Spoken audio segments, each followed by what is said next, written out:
I bid you welcome. I welcome you to my house. Welcome to my house.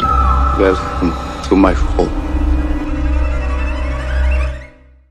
Hello horror hounds, welcome to my horror house as we reach eventually Deep Blue Sea 3, a film I had to gird my loins for, and if you want to know why, just watch my review for Deep Blue Sea 2.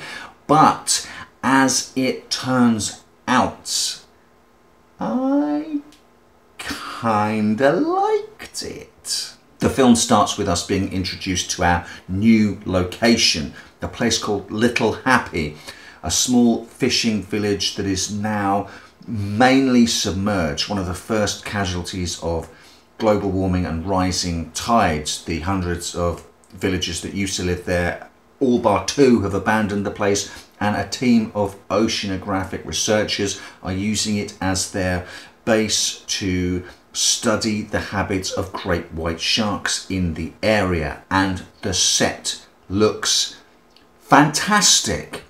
It's a practical set with a real pool, and parts of the set can be lowered on hydraulics for when the village starts to submerge more and sink, and straight away you can tell that a significant amount of money more has been thrown at this than the couple of gangplanks and shack and oil drums that stood in for this vast ocean facility in the second movie. Even more impressive, if you ever check out any of the behind the scenes stuff, is to realise that this set was built in the middle of a park, and you can see in the long shots roads and cars behind and parkland around it, and the set surrounded by all these blue screens where they can composite in an ocean vista to make this tiny place look like it's floating all on its own in the middle of the ocean. Some seamless computer compositing stuff going on there. We're very quickly introduced to our team, and then they go for a dive, and there's some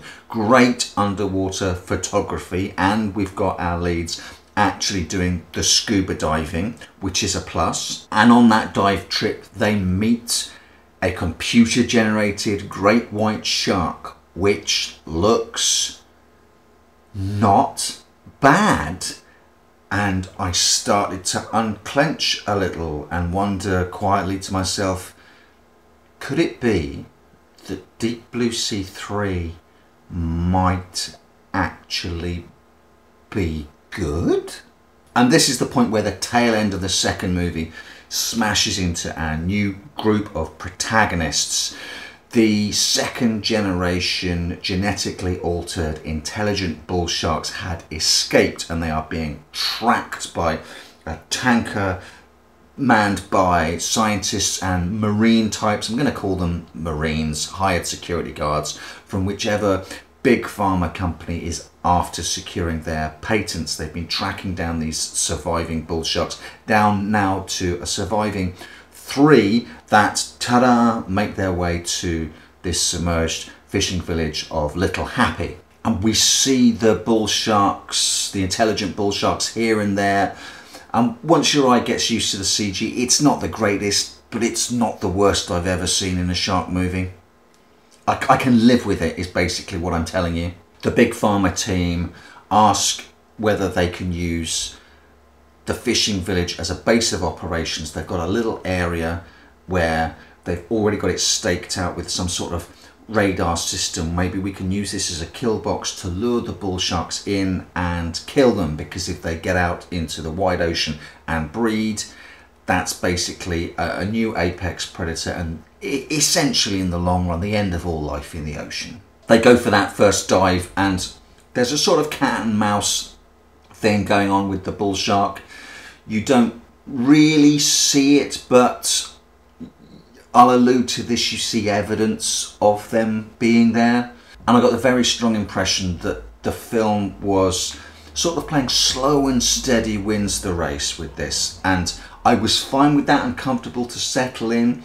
But for that to be a successful approach, you have to really make good with the shark action in the final act. And I think Deep Blue Sea 3, it almost does that. It almost sticks the landing, but didn't quite give me everything I wanted, and I'll explain why in a bit.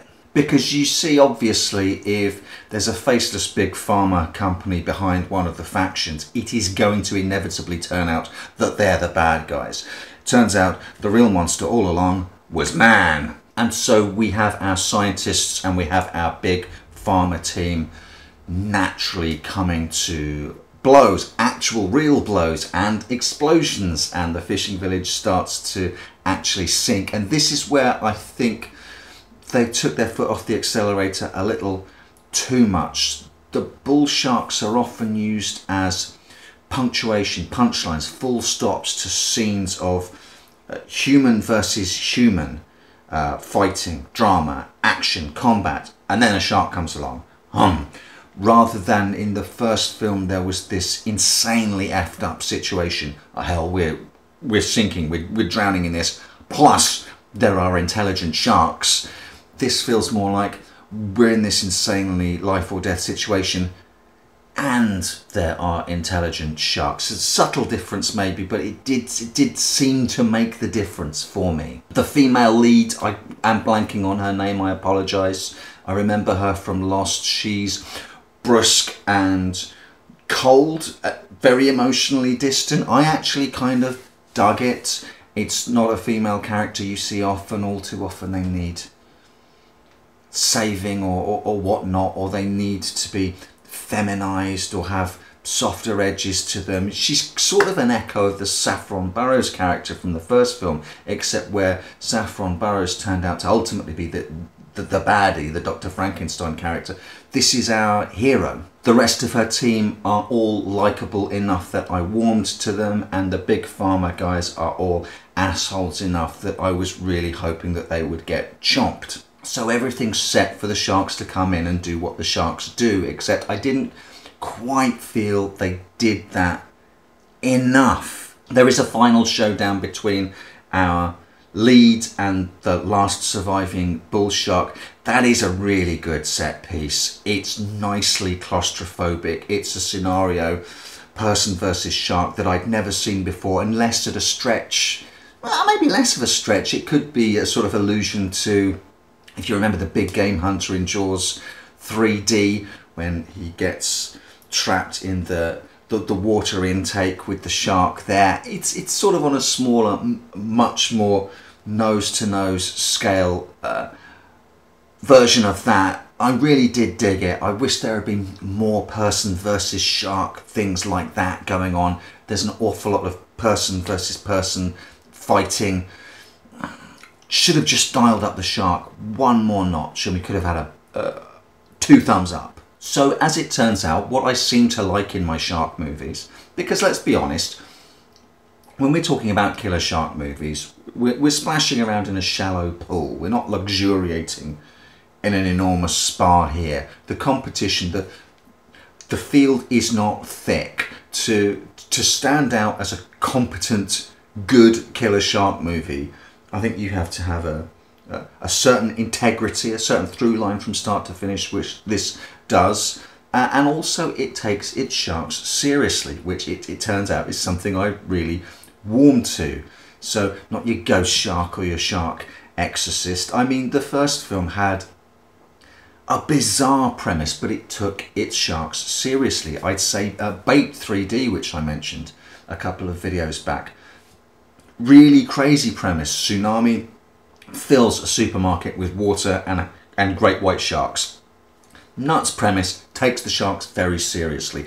And so does Deep Blue Sea 3, which is why it just does enough. And like I say, it's not, a shark movie doesn't have to do much to sort of get its head a little above its competitors. It just has to take its shark seriously. The Shallows springs to mind, which for me doesn't quite work because the setup is great. It's a nice little single person, single location setup, but the film presents you with this is a great white shark in the wild, and then for the length of the film it is not going to act how a great white shark would act. The Shallow sort of loses me on that. If there had been a reason the shark was acting crazy, say it had been harpooned or something like that, say it had something in its head, just a spear shaft coming out of its head or its jaw that was driving it crazy, Fine, that's why the shark is acting out of character. I've just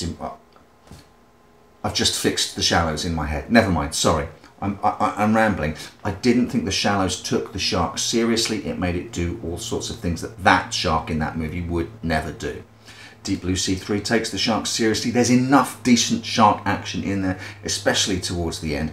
I think everyone came in with the intention of taking it seriously, and the end product shows it. Not like an awful lot of the goofy stuff that goes on in Deep Blue Sea 2. So, shock of shocks, I wasn't expecting it, but it turns out that I really quite like Deep Blue Sea 3, and my partner, it's her favourite of all three. So there you go, the wonderful thing about movies. And I did get taken to task by Subway Switch for Deep Blue Sea 2, and they said, hey, we actually like this one. Great. Everyone likes the films that they like, and no one's wrong for liking a film. And no one's wrong for disliking a film. The thing I've learnt over the years doing this channel is the most least regarded, what everyone, the consensus, generally considers to be the runt of the litter, will be someone else's favourite film of that franchise. And I think that's brilliant. And I'm pleased to have another shark movie in my collection that I quite like. Yay, win for me this time. This time Andrew wins. I don't own yet another awful shark movie. I'm going to chalk that one up. One more for me. See you next time.